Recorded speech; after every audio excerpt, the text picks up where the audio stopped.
Right, so I've spent a good amount of time sort of checking out your different interviews and stuff, and what I really liked when I saw them is I see you and your other band members pretty much wanting to answer fresh and more interesting questions, which I think is a really interesting way of taking on things.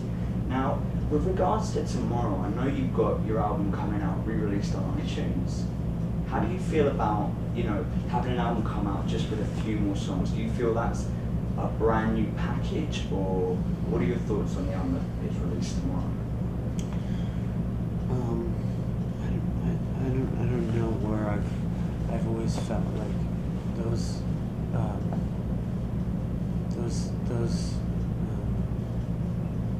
especially nowadays, I think those special edition or limited edition CDs or special re-released editions of CDs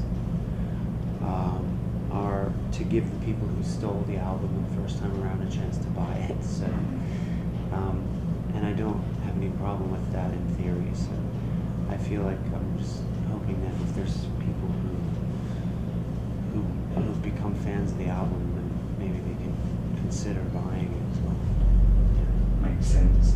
Sort of going on from that, as an artist, do you find, because basically CDs are no longer what they were, do you find that iTunes and Amazon and these different MP3 companies are able to give artists a good enough amount of revenue from your sales? Like, do you make enough money from them, or is it small because of the label involvement and the other overheads? I think that you don't make nearly as much money off of like stuff that comes through iTunes as you do off of a sold CD. So that's a little bit. That's part of the way, though, that that's part of the problem that we're facing as musicians and people who also buy music, because the places that you can pay for music and get a good download rate, get a good quality of the download. What's this?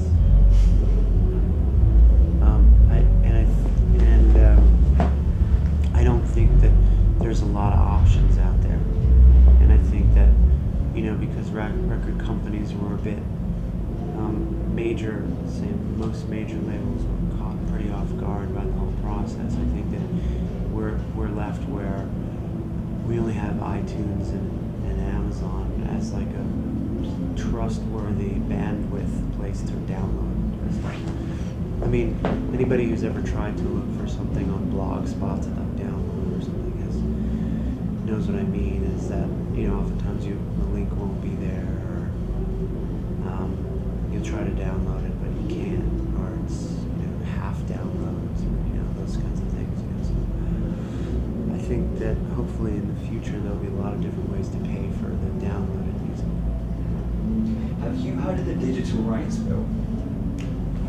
I've heard of it. I wouldn't be able to quote it for you. Essentially what it is, it just passed in the UK about a week ago, and essentially what it is it's enforcing penalties on people that bootleg movies and music and other stuff. It's actually finally passed, so that's likely to change a lot of things. What are your feelings on the fact that, say, your average downloader that downloads an album could face a hefty fine?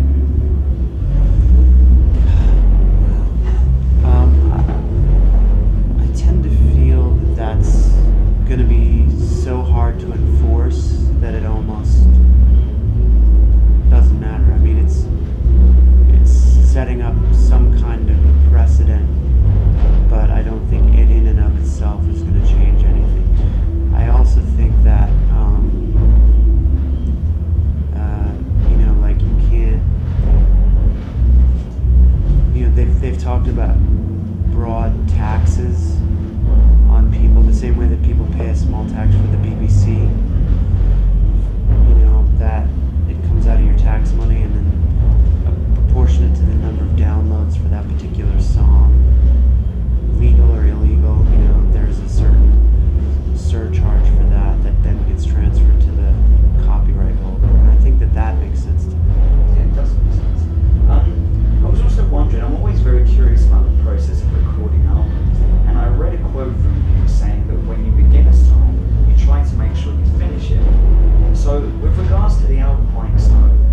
just set out to make 11 songs, and did you have it properly sorted out, or do you have a truckload?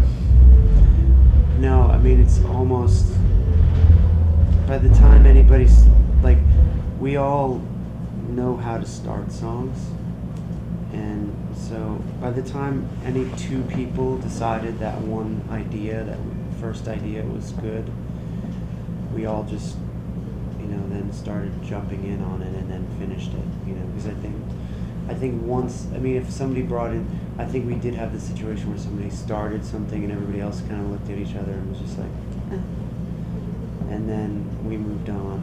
But I think that didn't happen very much, first of all, and second of all, I think once any two of us liked something, then it usually got finished. So. Do you ever find it kind of problematic because you travel around with a bunch of Swedish people and you're the American? Do you ever find sort of clashes because you're the minority in a group of people that are from another place and speak another language? Have you ever learned Swedish or gone into Well, I can understand a bit of it, and I would like to learn to speak it better than I do, but in short, yeah, there's certain things that are just different cultural things that are bound to come up when you're cohabitating this closely with people for, years now. Almost a year or so. But it's nothing that we can't, that, we all can talk and work out. So that's part of the thing that I think makes it sound interesting too.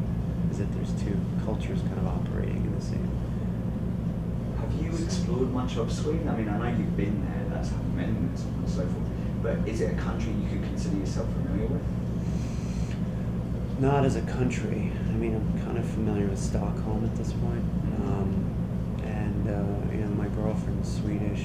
We've been going out for a while, so I can imagine us spending some part of the year in Stockholm, but I don't know if I could really see myself relocating there. If you were to recommend something in Stockholm for your average, North American follower that would have to go over there and see, what would that be? A particular bookstore or something that you really enjoy? Yeah. Well, most of the bookstores are in Swedish, so I don't really relate to them very much. But there's a couple music stores that are great. One is called Jam. And it's got a lot of really nice vintage equipment.